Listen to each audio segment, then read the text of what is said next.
तो गाइस कैसे हैं आप सब लोग। डीमन हंटर के एपिसोड 24 के साथ हाजिर हो। तो लास्ट एपिसोड के एंड पे हमने देखा था कि हमारी फ्रोस्ट जो होती है वहां पर वुल्स के साथ अपने घर की तरफ चली जाती है। पता नहीं अब वहां पर उसका घर है भी या नहीं, लेकिन वो वुल्स के साथ चली जाती है, जबकि हमारा हान पीछे ही रह जाता है। तो वो उसे केव की तरफ लेकर जाता है। जैसे हमारी फ्रोस्ट जो होती है उस केव पे पहुंचती है, उस केव को देखती है, वहां पर सामने उसे घास दिखाई देती है और वहीं पर घास के ऊपर वो लेट जाती है और वहीं पर लेट कर सो जाती है और कहती है मैं तो फाइनली अपने घर पहुंच आई हूँ। तो मुझे लगता है कि ये वाकई में इसी का घर है। तो दूसरी तरफ हमारे हान को दिखाता है कि बेचारा वेट कर रहा था और वहां पर वेट करते करते सोच रहा था कि वो अभी तक वापस नहीं आई, क्योंकि उसे सुसु करते हुए गए हुए काफी वक्त हो गया। मुझे लगता है कि मुझे चलकर उसके पीछे जाना चाहिए, जाकर उसे देखना चाहिए। लेकिन साथ ही हमारे हान को बाहर से कार्स गुजरने की आवाज आती है, साथ में काफी सारे पाँव की आवाज होती है, जैसे कि सोल्जर्स वहां पर घोड़ा गाड़ी लेकर जा रहे हों। तो वहां पर सोल्जर्स होते हैं वो अपनी बैलगाड़ी लेकर जा रहे होते हैं और उन्हें वहां पर एक केज छुपा रखा होता है, यानी कि वो यहाँ पर नॉनरुआ को पकड़ने के लिए उस केज को लेकर जा रहे होते हैं। तो हमारा हान जो है वहां पर से बाहर निकलता है और बाहर आने के बाद वहीं पर गली में खड़ा हो जाता है,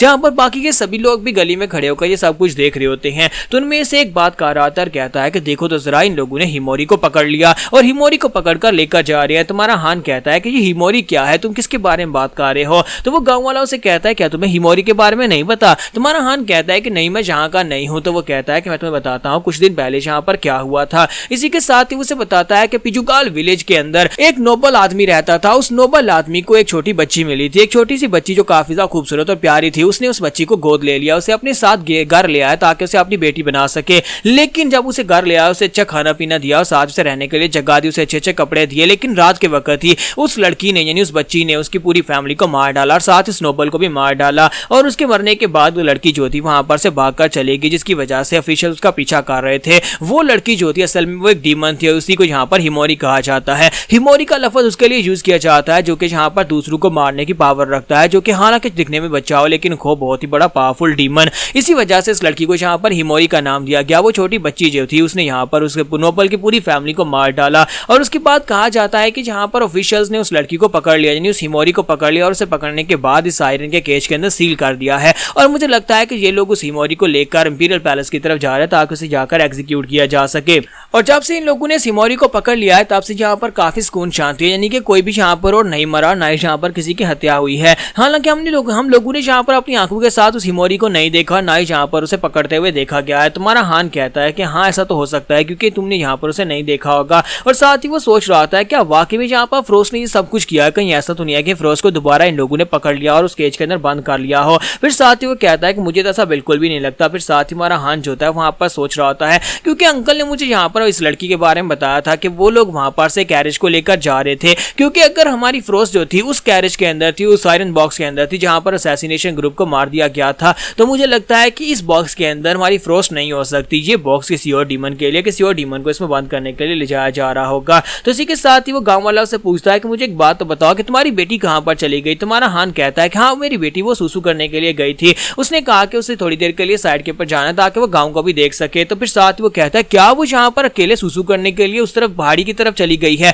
तुम्हारा दिमाग तो नहीं खराब हो गया, जहाँ पर इस एरिया में बहुत सारे वेयरवुल्व्स हैं, वेयरवुल्व्स नहीं सॉरी वुल्व्स हैं, और वुल्व्स जो है वो काफी ज्यादा खतरनाक है, वो इंसानों के ऊपर अटैक भी कर देते हैं। तुम्हारा हान कहता है तो फिर मुझे जाकर उसे ढूंढना चाहिए। और इसी के साथ हमारा हान कहता है कि चलो यहाँ पर से निकलते हैं। वैसे भी ऑफिशियल्स के सामने नहीं आना चाहता क्योंकि ऑफिशियल्स में से अगर किसी ने मुझे पहचान लिया तो फिर मेरे लिए भी दिक्कत हो जाएगी। और हमारा हान जो होता है वहां पर से साइड के ऊपर चल पड़ता है, जबकि इसी के साथ ही वहां पर उन सोल्जर्स के साथ एक सोल्जर होता है जो कि बाकी सभी से काफी अलग लग रहा होता है। तो वहां पर खड़ा होता है, साथ ही इनकी बातें भी सुन रहा था कि हमारा हान जो है उस गांव वालों से इतनी सारी बातें क्यों पूछ रहा था। तो हमारा हान वहां पर से चुपचाप चल पड़ता है, जबकि वो सोल्जर जो होता है अभी भी उसकी तरफ ही देख रहा होता है। और उस सोल्जर के पास एक दूसरा सोल्जर आता है और उसे कहता है कि कमांडर क्या यहाँ पर हम लोग वाकई में उस डोंग शिक की बात मानने वाले हैं? आपको नहीं लगता कि हमें होंग शिक की बातें मानने की बजाय आपके ऑर्डर्स को फॉलो करना चाहिए क्योंकि आप हमारे कमांडर हैं? तो कमांडर उसे कहता है कि अपनी बकवास बंद करो, ऊंची आवाज में बात मत करो। अगर होंग शिक ने तुम्हारी बातें सुन ली तो वो यहाँ पर ऑफिशियल्स के सामने तुम्हारा नाम ले देगा, जिसकी वजह से तुम्हें काफी ज्यादा दिक्कत हो सकती है, इसलिए यहाँ पर सोच समझ कर बोला करो। तो सोल्जर उसे कहता है लेकिन क्या करें, हमारे सारे सोल्जर यहाँ पर इसके बारे में कंप्लेन कर रहे हैं, वो नहीं चाहते कि होंग शिक यहाँ पर हमें कमांड करे क्योंकि वो एक दूसरी टुकड़ी का कैप्टन है और आप हमारी टुकड़ी के कमांडर हैं, हम सिर्फ और सिर्फ आपके ऑर्डर्स को फॉलो करते हैं। तो उसका कमांडर उसे कहता है कि अब जबकि मैं यहाँ पर उसके ऑर्डर्स को फॉलो कर रहा हूँ तो फिर तुम्हें भी यहाँ पर उसके ऑर्डर्स को फॉलो करना होगा।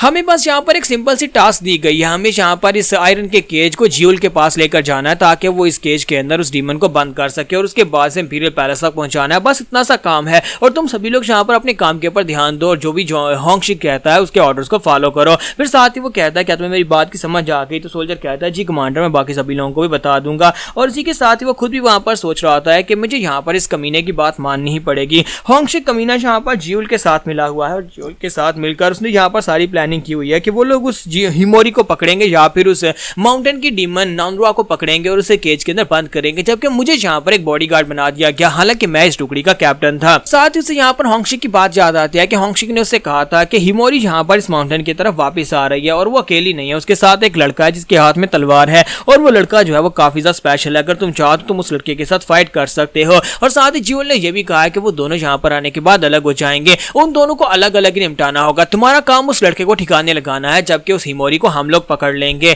तो ये बात सुनने के बाद कमांडर उसे कहता है कि क्या मुझे यहाँ पर ये काम करना है, क्योंकि मैं तो हिमोरी को जाकर पकड़ना चाहता हूँ जियोल के साथ मिलकर। तो होंगशिक उसे कहता है कि यहाँ पर कमांडर कौन है, यानी कि मैं यहाँ पर कमांडर हूँ, मेरे ऑर्डर्स को फॉलो करना होगा और तुम्हें भी ऑर्डर्स को फॉलो करना पड़ेगा। तो कमांडर बेचारे को वहां पर उसके ऑर्डर्स को फॉलो करना पड़ता है। तो वो काफी ज्यादा गुस्से में होता है और कहता है कि अब मुझे यहाँ पर सारी की सारी मेहनत करनी पड़ेगी और एंड के ऊपर ये कमीना जियोल के साथ मिलकर सारे के सारे मैरिट पॉइंट्स खुद अपने लिए ले जाएगा। और इसी के साथ ही उसकी नजर हमारे हान के ऊपर होती है। वो हान की तरफ ही देख रहा होता है, साथ ही सोच रहा होता है कि अगर मैंने यहाँ पर कुछ नहीं किया तो फिर वो सारा क्रेडिट वही ले जाएगा, तो मुझे कम से कम यहाँ पर इस लड़के को पकड़ लेना चाहिए जो मुझे काफी ज्यादा सस्पिशियस लग रहा है। जैसा उसने होंगशिक ने मुझे बताया था कि उस हिमोरी के साथ लड़का है, बिल्कुल वैसे का वैसा ही है, इसने कैप भी पहनी हुई है, साथ ही इसके पास तलवार भी है। तो यहीं पर से नेक्स्ट सीन फिर से माउंटेन का दिखाया जाता है जहां पर नॉनरू जो होती है, नॉनरू वहां पर से लुढ़कते भी आगे की तरफ बढ़ रही होती है, जबकि होंगशिक अपने साथियों के साथ उसका पीछा कर रहा होता है। वहां पर ब्लड ट्रेल होती है क्योंकि बर्फ के ऊपर उसका खून गिर रहा होता है, तो वो उसका पीछा करते करते काफी नजदीक पहुंच चुके होते हैं। और यहीं पर हमारी नॉनरू जो होती है वो उसे एक पत्थर के साथ उसे वहां पर किक लगती है, जिसकी वजह से वहीं पर ग्राउंड के ऊपर गिर जाती है।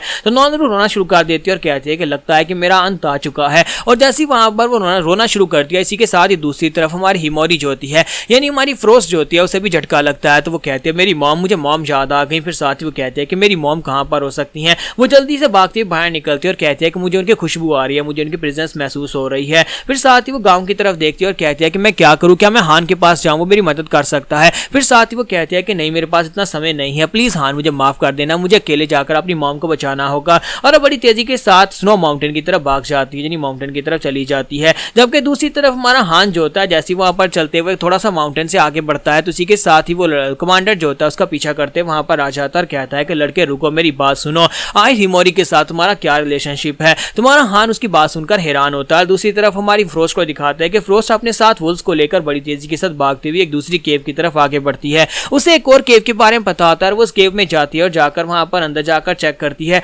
जैसे ही वो अंदर जाती है तो वहां पर उसकी मॉम सामने बैठी होती है, यानी नॉनरू वहां पर सामने बैठी होती है। तो उसे कहती है कि मॉम मॉम क्या ये तुम हो। तो उसकी माँ जब वहां पर देखती है कि उसके सामने फ्रोस्ट है तो वो भी काफी ज्यादा खुश हो जाती है और कहती है कि फ्रोस्ट मेरी बेबी, तुम यहाँ पर क्या कर रही हो। तो यहाँ पर हम लोग अपनी एपिसोड 24 का एंड करेंगे। नेक्स्ट एपिसोड में देखेंगे क्या ये दोनों माँ बेटी जहाँ पर एक दूसरे से मिल चुकी हैं और इसके आगे यहाँ पर क्या होगा, क्या शामन जहाँ पर इन दोनों को पकड़ लेगी।